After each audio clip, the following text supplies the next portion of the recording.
Hello everyone, and welcome back to the new YouTube channel, Prince Dakota's Adventures by author E.H. Allen. Hello everyone, and welcome back to my new YouTube channel, Prince Dakota's Adventures. This is the second part of a chapter 6 reading. Okay, so we left off, two people were having a conversation. New paragraph. Yeah. Wasn't Dickie supposed to meet us here after all the OZ were contained in the antechamber? Prince Dakota asked with a slightly furrowed brow. But before Randy could utter another word, Dickie's voice suddenly spoke from behind them. Here I am, Your Majesty, Dickie's voice said from a speaker. They all spun around to see the hollow emitter weapons drone hovering behind them. All of them were slightly startled, except for Mr. Data, whose super hearing could detect the high frequencies created by the hovering portable holographic emitter. Even Dakota was a bit startled because his mind had been somewhere else and didn't even realize the emitter had flown up a set of nearby stairs while Dickie controlled it from a hollow room on the Inceptum. Since Dickie wasn't actually there, Dakota never sensed his mind, since his physical body was on the starship orbiting 600 miles over the Earth's surface. He smirked as he realized Dickie may have activated hover mode to conceal the noise his holographic feet would make when he walked on the stone floor. He knew Dickie had been trying to scare him for the longest time, but wasn't able to, since Dakota was empathic, and could sense emotions. But Dickie may have also done it to stay hidden while he moved throughout the castle, while he subdued the disruptive OZ. He was certain Dickie would be amused he'd been able to scare his superhuman boss from an orbiting starship. Kalis was unable to keep a grin off his face at Dickie's deviousness. New paragraph. Okay, now that you're done scaring the bejesus out of us, maybe you can activate your hologram so we can get to work on this bomb, Randy said as he tried not to giggle at what Dickie had been able to do to them. He just pretended to glare at the hovering emitter while they waited for Dickie to activate the holographic protocols. Since it had a camera, he knew Dickie could see the mock irritated look on his face. Sure thing, Dickie said happily as his hologram suddenly materialized in front of them. He was wearing his regular mug uniform with standard black boots, since the space battlesuit wouldn't be necessary with the weapon's hollow emitter, WHE, and no physical body to protect. Using the WHE allowed Dickie to fly through outer space without a pressure spacesuit to protect him from vacuum, since his actual body was on a holodeck. And even though sound didn't transmit through a vacuum, Dickie could still be heard by everyone with him because his voice came through their helmet speakers, which was picked up by microphones on the holodeck. New paragraph. The WHE was fairly large compared to the regular portable hollow emitter, which was about the size of a large candy bar, and appeared attached to a person's arm when the hologram was activated. But the WHE resembled a small, oval-shaped black backpack attached to Dickie's back without any straps, which looked a bit eerie. But he was a solid hologram being created by the WHE using photons and electromagnetic barriers, so straps wouldn't be necessary. The device could create any weapons Dickie needed to defend himself and others. It was a formidable device, and Kalis found himself wanting one.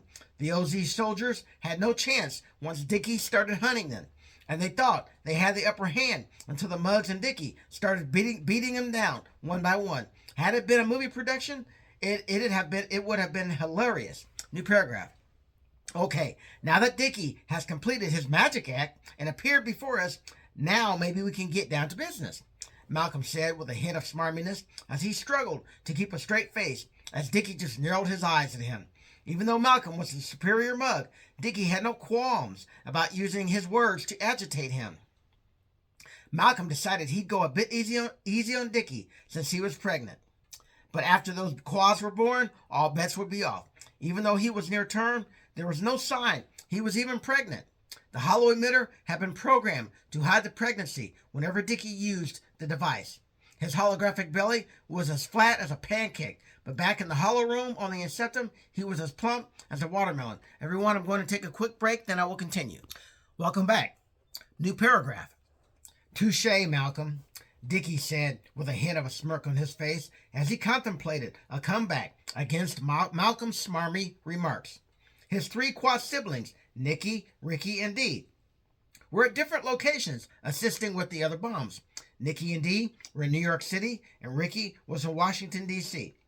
Federal agents were assisting the mugs in both cities. And the president and other high-ranking government leaders had already been evacuated out of the city just in case the mugs weren't successful at disarming the bombs. But the president and General Carter had no doubt Prince Dakota and his soldiers would be successful. The president, his staff, his cabinet, and other leaders were at an undisclosed location in a situation room, excitedly watching the whole operation in real time. The location was well outside the immediate limits of the bomb radius. The Secret Service was swift in getting VIPs out as soon as they heard the OZ planted a nuclear bomb on the city. And the president had been observing the operation from the White House Situation Room when Malcolm told them all about the bombs just before they assaulted the OZOU castle. New paragraph. Okay, now we have all the time we need to vanquish these bombs. Let's get to it, finish this off, get some grub, and then get on to story time. Prince Dakota said as he glanced at Malcolm. He planned to tell a story or two about a mug saved who was a candidate at the time, but no one knew which mug would be chosen. Not even Dakota, since Daryl programmed the main computer to choose a mug at random. Everyone couldn't wait to see who it would be. And they were all anxious to hear Dakota's origin story, since Daryl was the only one who knew how he got his superpowers. But for now, Dakota was being cryptic about his origins and would tell the story when he was ready. Malcolm nodded once as he got to it and began directing everyone how to go through the shield. One by one, they'd slip through the oval gaps in the shield, something they'd never try without being time distorted. Dakota might be able to bust his way through the full power shield without being injured, but the resulting power surge might detonate the nearby bomb, and he didn't want to risk that, so time distortion it would be. Dakota went through first, and everyone followed, with Mr. Data and Kalis being the last ones through. Excuse me.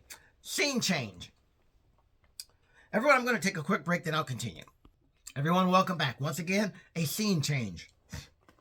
A few time-distorted moments later. New paragraph. Prince Dakota and the others just stood and watched while Malcolm assessed the OZ nuclear bomb and the best way to deactivate it. The other teams in the two other cities have been instructed by text to go TD mode in order to do the same thing with the respective bombs. It'd also make things easier in respect to defeating any goons guarding the bombs. The bombs had originally been used for power reactors on the starships the OU used to first travel to Earth 7,000 years ago. The ancient neutron reactors had been repurposed into nuclear bombs with modern components installed to replace parts no longer working. 21st century tech worked well enough for the OZ's needs. The reactors were several thousand years old, so several components were bound to be inactive after sitting unused for so long. The reactors had only recently been reactivated, and in fact had to be reassembled since they'd been taken apart and put in deep storage. They'd been rebuilt with new stainless steel outer casings since the old ones were corroded from years of sitting in storage in a damp area that wasn't temperature controlled. The old metal casings were melted down and recycled into other parts. Malcolm was impressed with the ingenuity used to rebuild them.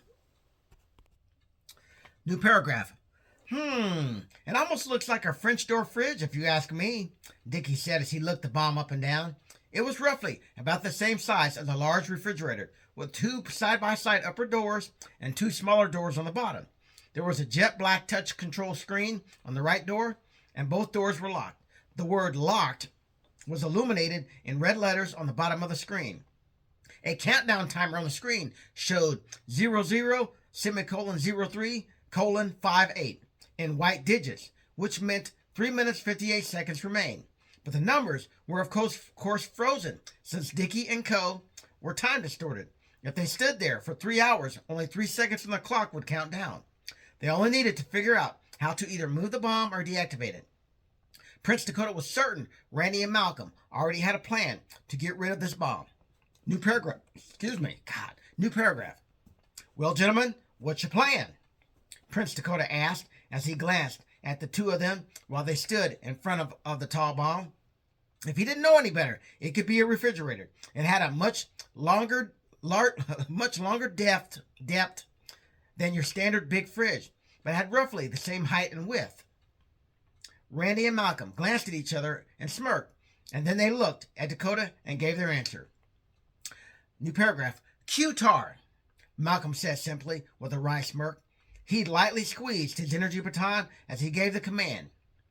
Prince Dakota grinned slightly as he realized what these two clown nerds were planning. They watched as a quantum transport attack ring materialized in a sparkle of white light hovering in the air. It was about twice the circumference of an Olympic discus and about an inch thick. The casing was made of sterling silver and a solid gold alloy. It was pulsing with an electromagnetic hum, and a curved white OLED light strip ran around the entire circumference of the disc, halfway between the center and outer edge. Several others grinned or smirked, except for Mr. Data, who didn't have emotions. But he did tilt his head slightly to one side as he'd come to the same conclusion. New paragraph. You plan to use the Q-tar to beam up the bomb and rematerialize it in deep space. That is fascinating. If it explodes far enough away from Earth, it will not be a threat, Mr. Data said thoughtfully as he glanced at Kalis, who grinned deviously. New paragraph. That's correct. Randy and I figured 70 million miles would be sufficient. We're going to blow it on the other side of the sun, well away from Earth and Mars, Malcolm said as he pulled up an orange glowing holographic interface, which projected underneath the Q-tar. They waited patiently and chatted quietly while the device was programmed. Malcolm was able to swiftly program the device. Just before the time distorted, Randy sent a text to the other teams dealing with the bombs in Washington, D.C. and New York to let them know the plan to send the bombs away. New paragraph. What about the Q-tars? Will they be destroyed when the bombs go off? Booker asked with a slightly saddened face, as though losing precious Mug Tech upset him. 11 once again wanted to rip his ass for not knowing about Mug Tech specifications. But she then immediately realized she'd seen nothing in the instruction queries about if the Q-tars could survive a nuclear blast. But she had a feeling the hyper-advanced technology could perform tricks that amazed them all. She noticed several others had the same curious looks on their faces, but a few did not, like Mr. Data, and they'd obviously done their reading of the fine print. New paragraph. No, they will not. The Q-tars have the capability to stay in TD mode while they materialize the bombs and then fly away. They'll be long gone when the bombs explode, and even if they are destroyed, we have plenty of replacements. The quartermaster can equip us with everything we need, Prince Dakota reassured them all as Malcolm finished giving the Q-tar instructions on where to take the bomb. New paragraph. Okay, I'm ready, Malcolm said as he glanced at Prince Dakota, who simply nodded once to let Malcolm know he could proceed. He tapped the red holographic start button, and then the Q-tar began thrumming with power. New paragraph. Makes me wonder if the Vamps got the replacement parts for these bombs at a Bombs R Us store, Dickie said as he smirked at Prince Dakota, who knew a joke was being dropped. A few others smirked or snickered as the Q-tar's pulsing light ring turned red suddenly. The bomb then began to sparkle with a pure white light and disappeared as it was beamed away. Its molecular pattern stored in the Q-tar's 500 petabyte memory core. Malcolm gave a quick Welsh command to send it away. Maud, Gawardidu, saith Deg, Milewin, O, Philotrod, or Dar, Yamaxlu, Malcolm said perfectly, as though he'd been speaking foreign languages since he was 2. In English. Disposal mode, 70 million miles from Earth, engaged. The Q-tar began spinning with the red light pulsing, and then it took off, sliding right through a wall without so much as chipping off a tiny piece of stone. The Q-tars also had the ability to quantum phase and slide right through solid objects. New paragraph. Maybe they got the replacement parts at Bomb Central, Randy said nonchalantly with pursed lips. Prince Dakota was unable to suppress a giggle at the smartass remark. A few others decided to chime in with comments. How about Bomb Mart? Prince Dakota asked as he stifled giggles. Or maybe Bomb Warehouse, Booker chimed in. Bomb Market, Raven added with a wacky grin. They continued to giggle at the wacky names. The bomb store might work our family bombers. Eleven said with a grin. Oh, Dollar Bomb Store, or Bombs and Stuff, Malcolm said as he grinned. Prince Dakota just chuckled and shook his head before he talked. Okay, we'll finish this later. Let's head to the antechamber. I need to talk with the Vamps about their options for a new world to live on, Prince Dakota said as he glanced at Mr. Data and nodded. Data nodded back and retrieved his QWD device, walked over to a nearby closet, placed it against the door, and activated it. After the wormhole formed, he opened the door to reveal the antechamber on the other side of the event horizon. The OZ on the other side were no longer in wide-eyed shock at seeing a wormhole forming in a wall. They'd gotten used to it, and wormholes were now old news. Even though their ancestors came to Earth on FTL faster than light, starships thousands of years ago, and they had an understanding of advanced technology, most of them have never witnessed any of it because the elders decided long ago to abandon all advanced tech and live a simple life on Earth. Now that they realized they'd have a chance to live on another planet away from humans eager to kill them all, they appeared excited to hear what the Mug Leader had to say. Scene change. Everyone, that is the end of Chapter 6. Thank you for joining me for these last two episodes, and I will record Chapters 7, 8, and 9 at a later date. Thank you, and have a good night.